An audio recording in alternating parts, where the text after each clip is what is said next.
So for the longest time, I avoided X-Men Evolution because I got the feeling it was trying to mix the X-Men comic and cartoon show with the X-Men movies. And I like the X-Men movies okay, but I thought they should stay there because, you know, they're trying to make it more adult and grounded, and that's not what I wanted out of X-Men. I of course love the adult themes, but I wanted to go big and epic, and that's not really what the movies were. They tried to be, but they were too busy saying yellow spandex was silly, so I guess we're gonna lean away from it being, comic booky. Why would I want that on a comic book show? You get where I'm coming from. But after a ton of people told me it was really, really good, and it's also where X-23 came from, I had to check it out. Come on, it's become like a big character. It'd be like not watching Batman the Animated Series when you find out Harley Quinn is from there. So I finally sat through every single episode, and yeah, people were pretty right. This is really, really pretty damn good. As good as the original animated series? That's where it gets a little complicated. The setup is a little strange, but honestly kind of clever when you think about it. It takes place very clearly in the early 2000s. Yeah, that style sometimes does get in the way. All throughout the series, they have these edits where it just suddenly cuts to black and white and shots you just saw with sound effects and then back to the story. There is no reason for it. It just exists because the early 2000s did it. Mutants are just starting to be found out. Honestly, it's kinda like a big secret. Some people know, some don't, and yeah, it's a little hard to believe when you see just how damn many there are, but you give it a little leeway. Some mutant teens are brought into the Xavier School for gifted youngsters, and others are being manipulated by a school principal who's secretly Mystique in disguise, trying to get the strongest and baddest to join the army of Magneto, who, you guessed it, sees humanity as a threat and must be destroyed. Xavier has a few teachers at his school, including Wolverine and Storm, and plenty of students, including Cyclops, Jean, Nightcrawler, Kitty, Rogue, Spike, the list goes on.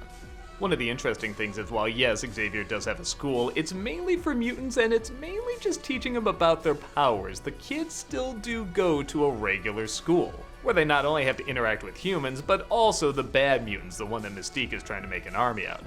And at first, I really didn't like the idea of making them younger again. Something about Cyclops being a kid and Wolverine being an adult. I mean, I know there's already a big age difference in the comics, but I felt like they should both be grown-ups butting heads. But what the show reminded me is that, honestly, high school life can be very interesting. That was the initial idea of X-Men. It was young people who had these powers and they were outcasts, and yeah, high school's a perfect place to really explore this. I feel like a lot of teens can see this and really sympathize. Hell, a lot of adults can see this and sympathize, remembering what it was like to be a teen. It actually kind of captures it pretty well. The powers only enhance the drama the characters are going through. Rogue by far has some of the most dramatic stuff in all of the show. Something they add in there, which yes was part of the character but not really explored that much, is that when she sucks out a person's powers and abilities and energy and stuff, she gets their memories too.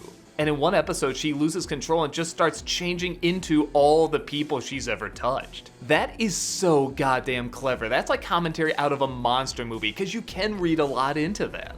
When you mentally and physically get too close to someone, you kind of take on their identity, or searching for identity, or becoming different people, trying to find yourself. But the show doesn't hammer it in either. It kind of has all these themes and ideas that you can read into, but never straight up says, we're saying this. I like the kind of work in. There's a reason she's called Rogue. Like at first she doesn't know if she wants to join the bad guys or the good guys, and sometimes she'll change sides, and I really thought I wasn't gonna like her because they took away the flying and the super strength and the cheerful personality. I mean, that's Rogue to me, but yes, this does definitely harken back to her earlier days, and I kind of forgot how much you can do with her just sucking out a person's energy and powers, like not being able to touch anyone. That's enough. I knew the show was working where she has to interact with Mystique as a statue, and I won't go into spoilers, but I legitimately gasped when I saw what they did. I always say anything that gets me to gasp is doing something really right. But the show also has some really good humor. I like seeing all these characters interact off each other. Nightcrawler is probably the most likable I've ever seen him outside of the comics. I guess in movies and the animated series you couldn't really have that much time with him, so his really likable personality couldn't rub off as much, but here, he's one of the main leads and he is impossible not to enjoy. He is just so upbeat and fun.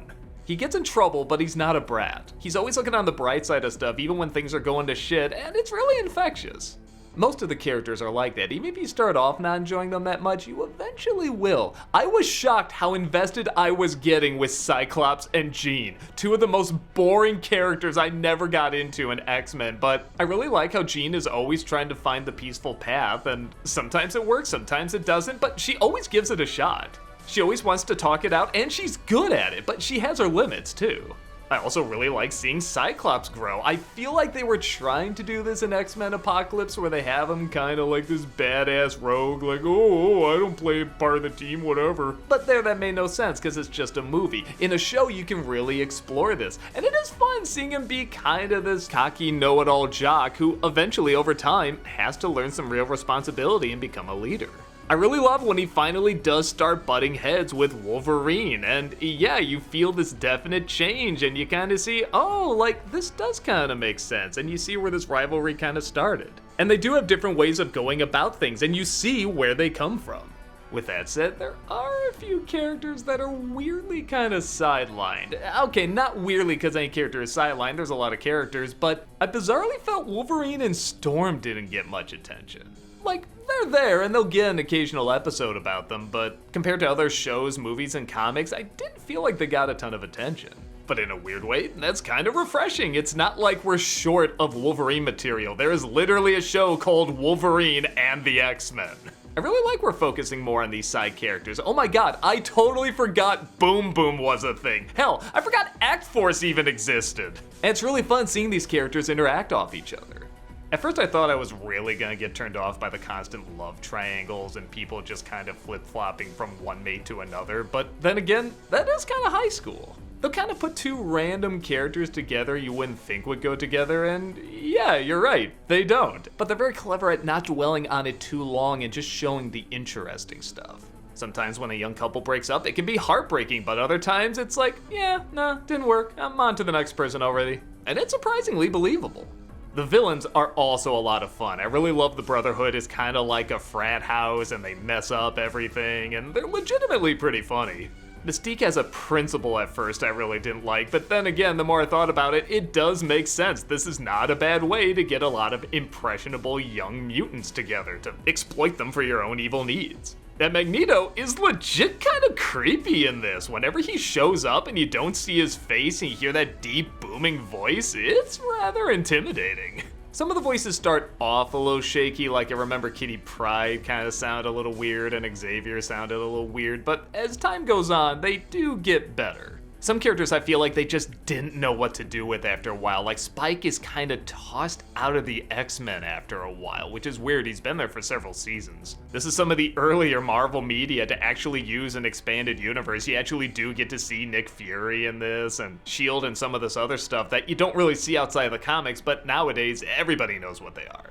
Now with all that said, this sounds like this would be 10 times better than the original animated series, and well, it's close. It is different. It's kind of like comparing Batman Begins to Batman. One definitely takes much more time to dive into the psychological and the details of what the characters are going through, but it does kind of lose that epic size.